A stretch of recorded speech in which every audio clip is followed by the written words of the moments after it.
ఇప్పుడు నిన్న వాంగ్ యీ వచ్చిన తర్వాత మన ఫారెన్ మినిస్టర్ ఒక మాట అన్నారు.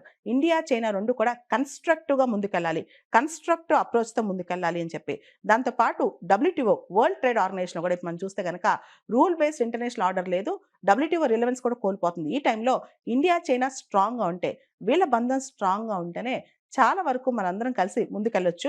ముఖ్యంగా అమెరికాకు ఒక ఆల్టర్‌నేటివ్, ఒక చెక్ అనేది ఉంటది. చైనా మనం చూస్తే గనక చైనాలో క్రిటికల్ మినరల్స్ కానీ ఇవన్నీ చాలా ఉన్నాయి. ఇప్పుడు అమెరికా ఇంపోజ్ చేసే సాంక్షన్స్ వల్ల కానీ, కొన్ని పరిణామాల వల్ల కానీ చైనా క్రిటికల్ మినరల్స్ ఎక్స్‌పోర్ట్స్ కూడా చాలా దేశాలకు ఆపేసింది.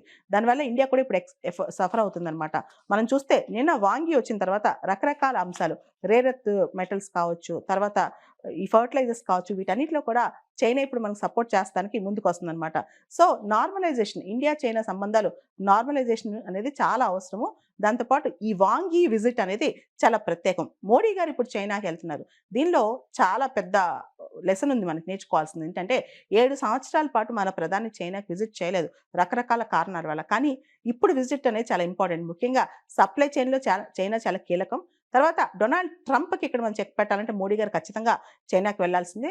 అండ్ మూడో అతి ముఖ్యమైన అంశం, చైనాకి సంబంధించిన ఇండియా, చైనా టెక్నాలజీ పార్ట్నర్‌షిప్ కూడా చాలా ఇంప్రూవ్ అవుతుంది. క్రిటికల్ మినరల్స్‌లో కానీ, రకరకాల టెక్నాలజీస్‌లో కానీ భారత్, చైనా పార్ట్నర్‌షిప్ అనేది ముందుకెళ్తుంది. ఇప్పటి వరకు కూడా లాస్ట్ 10 సంవత్సరాల నుంచి 2014 నుంచి 2024 వరకు మనం అమెరికాకి పెద్దపీట వేసాం. ఇప్పుడు మనం కూడా ప్రత్యామ్నాయాలు ఏర్పాటు చేసుకోవాల్సిన అవసరం వచ్చేసింది.